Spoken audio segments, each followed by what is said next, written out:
Bonjour, bienvenue dans la série sur les vecteurs. Donc continuons les solutions des exercices sur les espaces ponctuels.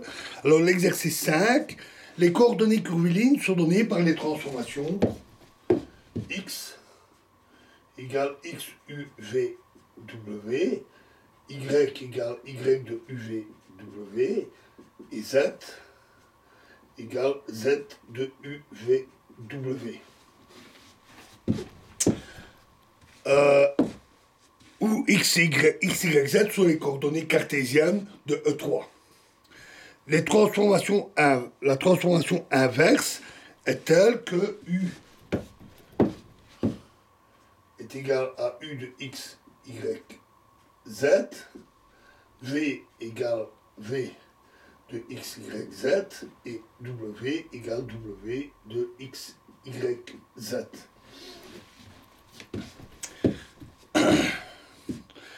Alors, écrivons les expressions de EU et nabla U, donc le gradient, sur une base cartésienne IJK. On va avoir que EU, c'est dm sur du, c'est-à-dire dx sur du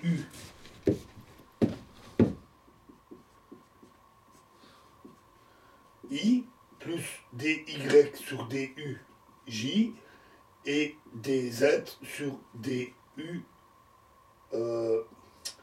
k. De même, le gradient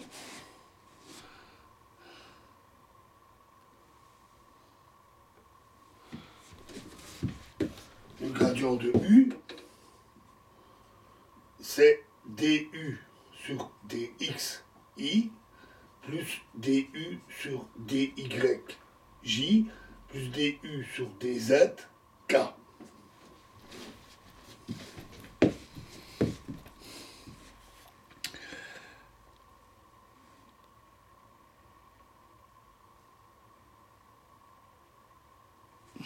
Considérons le produit de ces deux vecteurs, le produit scalaire de ces deux vecteurs. On trouve alors que EU fois gradient U est égal à dx sur du fois du sur dx plus dy sur du fois du sur dy plus dz sur du fois du sur dz.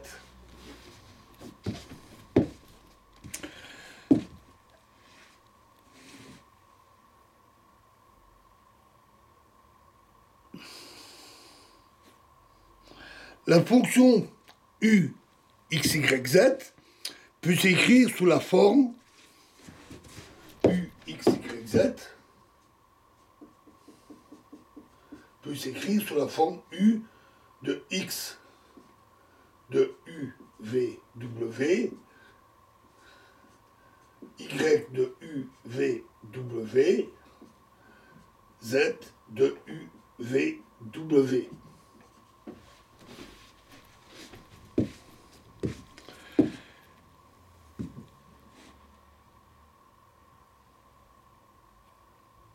La dérivée d'une fonction composée nous donne alors que du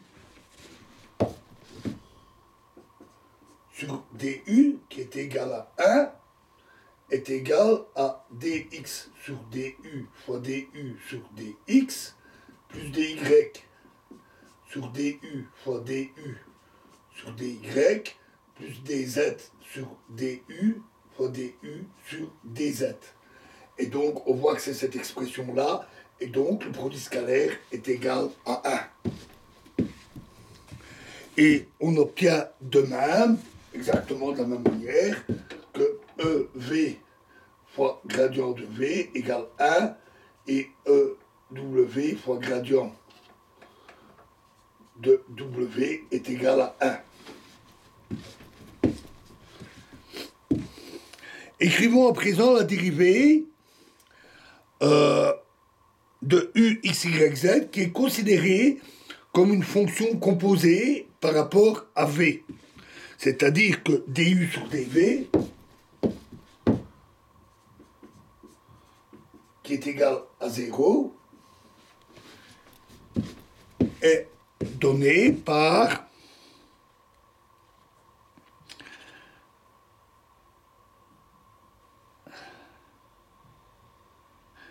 du sur dx,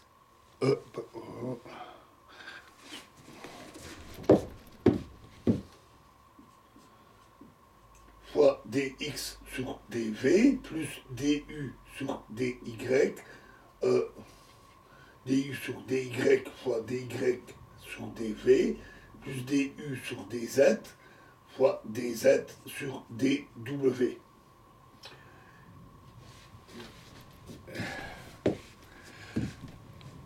Et donc,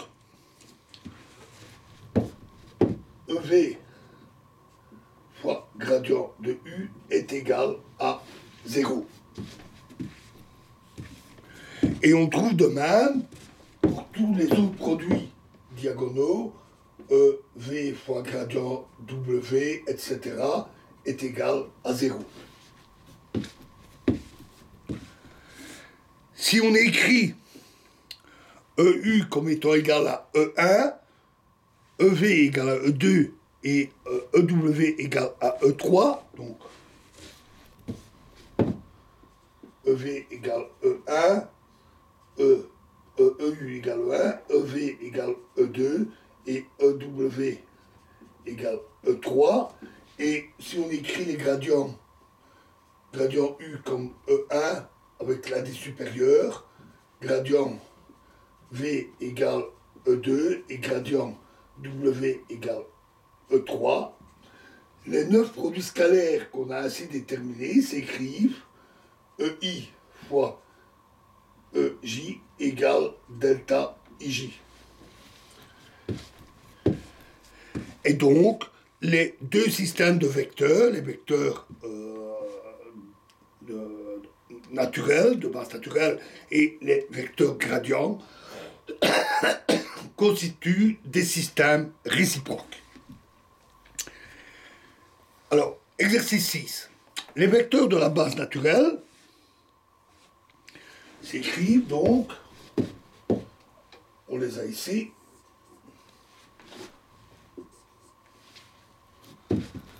et en utilisant les transformations données dans cet exercice-là, on a que EU est égal à UI plus VJ,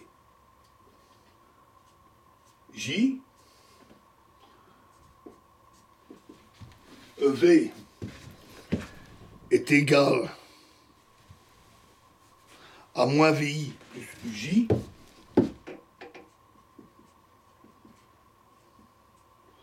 et EZ égale K.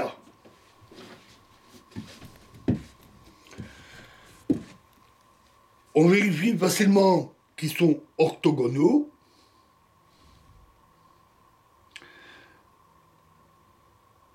Par exemple, EU fois EV, c'est UI plus VJ fois moins VI plus UJ, et c'est égal à moins UVI plus moins UV, plus UV, c'est-à-dire 0. Et de même, les deux autres produits, les IJ fois K donnent 0, donc les 3 donnent 0. Les vecteurs sont orthogonaux entre eux. Quant aux normes, on obtient que la norme de EU est égale à la racine de U carré plus V carré. La norme de EV, c'est aussi racine de U carré plus V carré. Et la norme de EZ est égale à 1.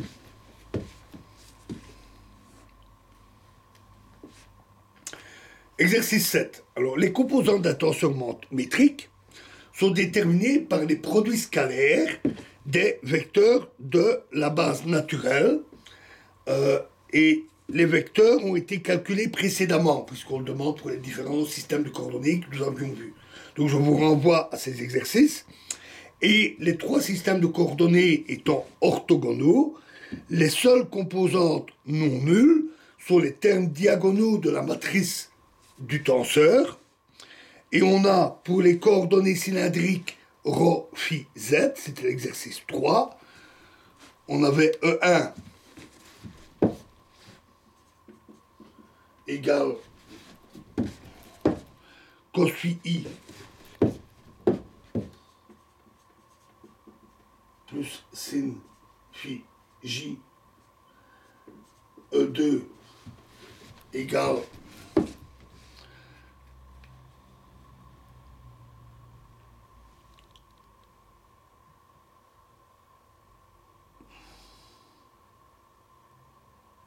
il manque les rho devant. Rho. Donc, moins rho sin phi i plus rho cos phi j et E3 est égal à K. Donc, G11 est égal à rho carré. C'est ça fois lui-même, hein, donc ça fait rho fois rho, donc rho carré fois cos carré phi plus rho carré sin carré phi, c'est-à-dire rho carré. De même pour G22 et G33 est égal à 1. Pour le système de coordonnées paraboïdales, UV phi, c'est l'exercice 4. On a E1 est égal à V cos J.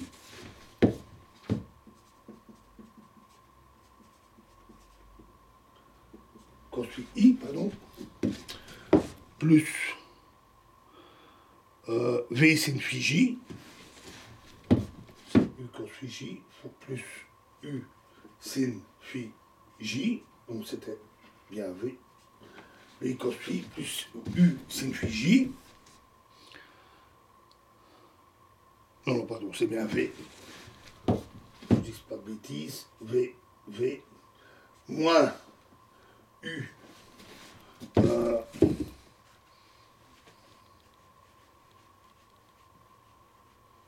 moins UK. E2 c'est U cos phi I.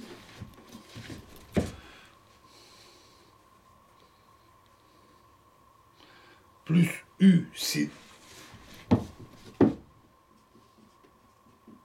phi J plus VK et E3 égale UV.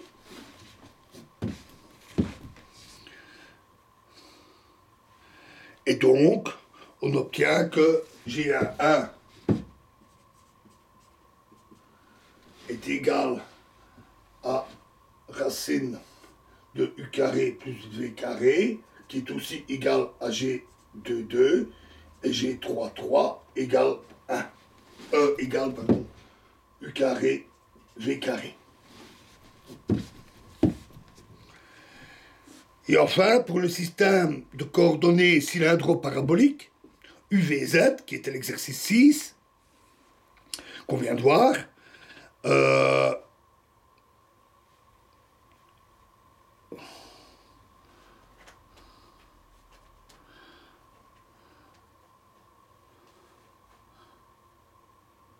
on a E1 qui est égal à du sur dx, i fois du sur dyj, etc. Et donc égal à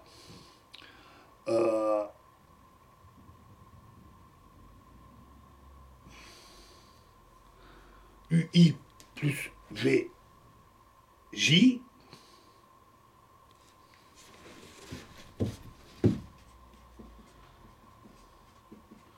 E2 c'est égal à VI plus UJ. et E3 égale K.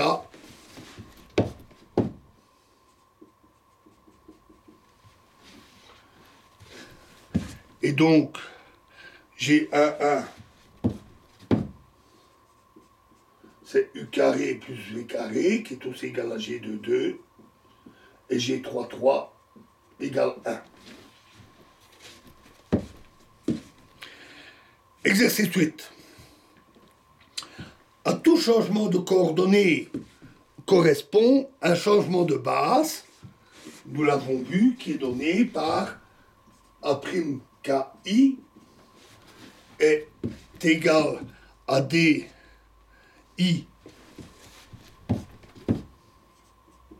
U'K et AIK égale DK de UI.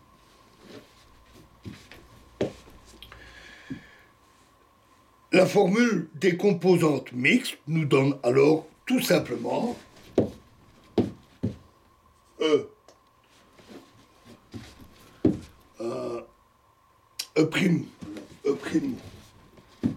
rho sigma RST égale A' rho, je ne sais plus quelle lettre j'ai choisi, c'est pas très important, M, rho, A' rho M, A' sigma N, A I R, A J S, A K T fois E M N I J K. Et on peut remplacer par les dérivés et obtenir l'expression avec les dérivés. C'est donc très simple. Exercice 9. Considérons